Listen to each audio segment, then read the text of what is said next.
L'immobilier connaît des crises à peu près tous les 10-15 ans et ces périodes servent souvent de révélateurs. On fait alors la différence parmi les conseillers immobiliers entre les opportunistes et les passionnés. Les premiers sont là uniquement pour gagner de l'argent et ils quittent souvent le navire dans ces moments plus difficiles. Les seconds seront toujours là parce qu'ils aiment profondément ce qu'ils font, qu'ils savent pourquoi ils le font et qu'ils vont s'accrocher. Comment développer ton activité de conseiller immobilier? Comment s'épanouir et poursuivre l'aventure contre vents et marées? Comment faire partie des agents immobiliers qui durent? Je te partage les 9 habitudes de ceux qui durent. C'est parti!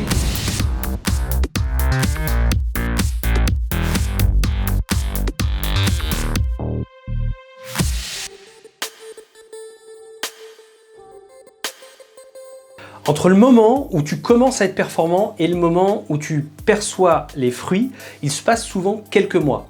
La plupart du temps, 3 mois doivent s'écouler entre le compromis et la vente. Même si tu réussis à réaliser des ventes dès le premier jour, il est donc important pour être serein dans ton quotidien de mettre de côté 6 mois de revenus au minimum.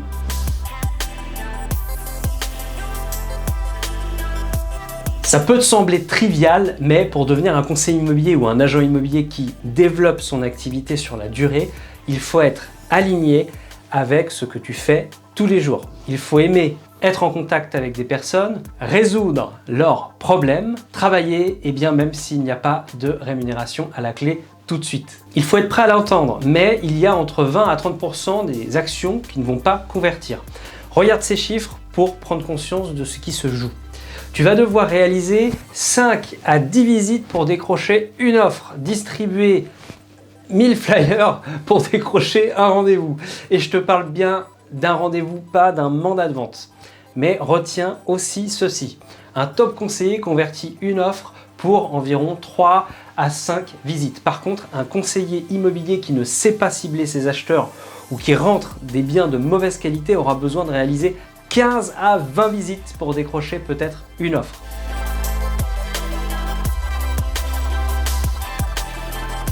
Tu le vois, il y a énormément de travail avant de faire du résultat et il faut l'accepter. Mais il y a des jours où il n'est pas facile de garder la motivation, je te le dis clairement. Pour rester au top, les agents immobiliers qui durent ont un grand pourquoi.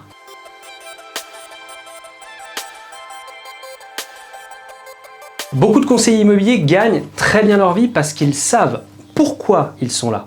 Ils ont fait le point pour donner du sens à chacune de leurs actions. Tu trouves que tes résultats ne sont pas vraiment à la hauteur de ton engagement? Tu te demandes si tu pourras devenir cette personne-là? Sache que à mes débuts de conseiller immobilier, je n'étais pas commissionné sur mes ventes.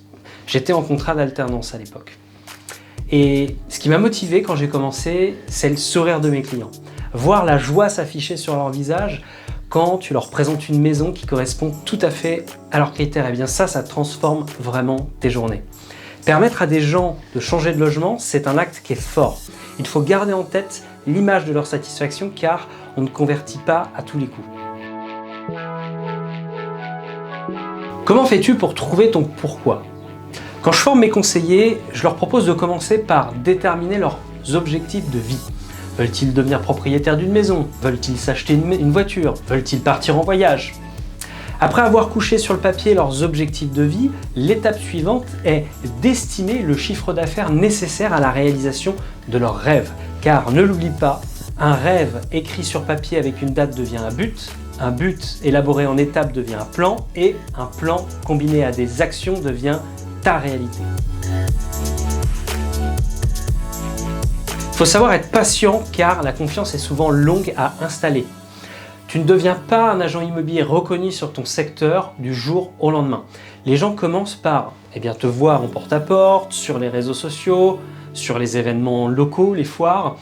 Ils accrochent à ta façon de faire et de communiquer, à ta personnalité. Ils voient également des flyers dans leur boîte aux lettres. Et à partir de là, ils mettent finalement plusieurs mois pour comprendre que tu es la personne de la situation.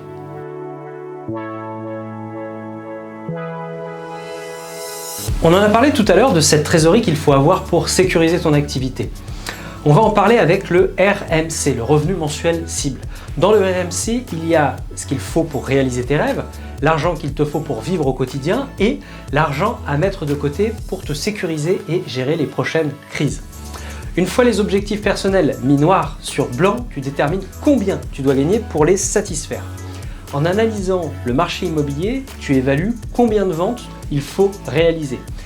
Tu n'as ensuite plus qu'à décliner les actions nécessaires pour être en mesure de réaliser ces ventes. Ce plan d'action est hyper important car il va te permettre de mesurer tes résultats. Concrètement, à quoi peut-il ressembler ? Eh bien, je te propose tout simplement de télécharger celui que j'utilise dans mon agence. Le lien est dans la description. Dans une prochaine vidéo, eh bien, je t'expliquerai comment l'utiliser de manière optimale. Si cette vidéo est déjà disponible au moment où tu regardes celle-ci, eh bien un lien doit s'afficher quelque part au-dessus de ma tête sur YouTube. La mise en place de ce plan d'action peut te sembler fastidieux, mais cela va énormément t'aider dans ton organisation au quotidien. Quand j'interroge des conseillers immobiliers sur ce qu'ils souhaitent améliorer, eh bien c'est souvent mieux s'organiser qui ressort.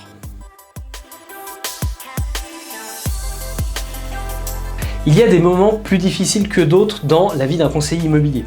Pour durer, il faut prendre du plaisir chaque jour dans ce que l'on fait. Prendre du plaisir, ce n'est pas seulement célébrer l'objectif de chiffre d'affaires annuel atteint. Se féliciter de ces petites victoires, c'est se récompenser sur une prospection qui s'est bien passée. Ça peut être également une belle rencontre d'effectuer. Par exemple, tu te fais un petit challenge pour aller chercher de l'efficacité en prospection téléphonique. Eh bien, j'appelle 20 contacts en 2 heures. Si tu réussis ton challenge de rappeler 20 personnes en 2 heures, tu te récompenses. C'est là que le plan d'action dont on vient de parler vient jouer son rôle le plus important. Il te permet de faire ton bilan hebdomadaire, mais on l'utilise pour vérifier que le cap est tenu plutôt que pour tirer des conclusions. Car il arrive parfois que le calendrier n'aide pas forcément. Le but n'est pas d'altérer ta confiance, mais de mieux anticiper les obstacles. Chaque fin de mois, tu fais un point plus sérieux pour vérifier que tu colles bien au plan d'action. Tous les trimestres, le plan d'action te sert à dresser un bilan sur lequel tu dois être capable de te remettre en question et d'analyser ton activité. Cela peut être le moment pour les conseillers les plus efficaces de peut-être chercher à atteindre des objectifs encore plus élevés. Pour avancer, cette remise en question passe par: ai-je été assez présent en prospection, en visite, en porte-à-porte? Dois-je améliorer ma découverte acquéreur pour mieux cibler mes acheteurs? Est-ce que la qualité des biens qui sont dans mon portefeuille peut me permettre d'atteindre mon objectif de vente? Ai-je suffisamment de mandats en portefeuille? Mais l'analyse doit être objective et sans émotionnel. Elle est d'autant plus fructueuse qu'elle se fait avec le responsable d'agence ou un parrain. La visibilité, c'est ce qui te permet de développer et de sécuriser ton activité. Pour profiter de son effet de levier, tu dois travailler ton personal branding via les réseaux sociaux avec de belles photos, du contenu à valeur ajoutée, avoir un élément de différenciation suffisamment fort pour être reconnu sur les annonces, les publications et les événements, mais aussi développer une communauté autour de toi. Utiliser les questionnaires de satisfaction, mettre en avant les réponses comme preuve sociale mais lors de tes rendez-vous aussi. Un conseiller immobilier seul n'utilisera pas son plein potentiel. Tu ne peux donc pas la jouer solo.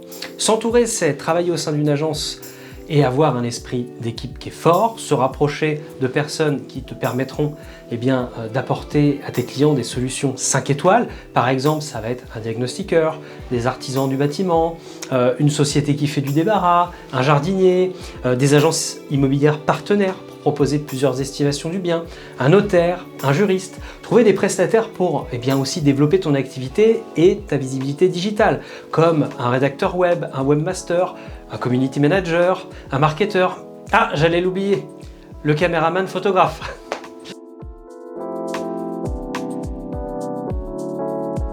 Le monde de l'immobilier est en pleine mutation. Pour être dans la course, pour être dans le game, il faut rester en veille, être à l'écoute. Par exemple, être présent sur des salons comme le Rent, assister aux masterclass et aux webconférences du secteur, faire de la veille sur YouTube et Google, recevoir des newsletters comme par exemple celle du journal de l'agence ou la mienne. Voilà. Pour se forger un esprit de compétiteur, il faut se former en continu, mais aussi prendre du recul pour pouvoir se jauger.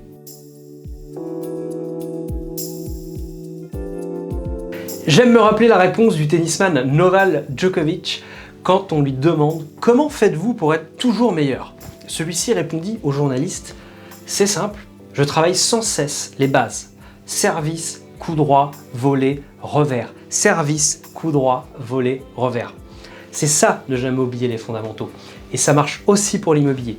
Il faut surveiller l'évolution du métier, mais se rappeler que les fondamentaux sont extrêmement importants, et ça tous les jours. Et toi, disrupteur de l'immobilier, quelles sont les habitudes que tu as adoptées pour te développer et garder toujours de l'avance? Dis-moi tout ça dans les commentaires de cette vidéo.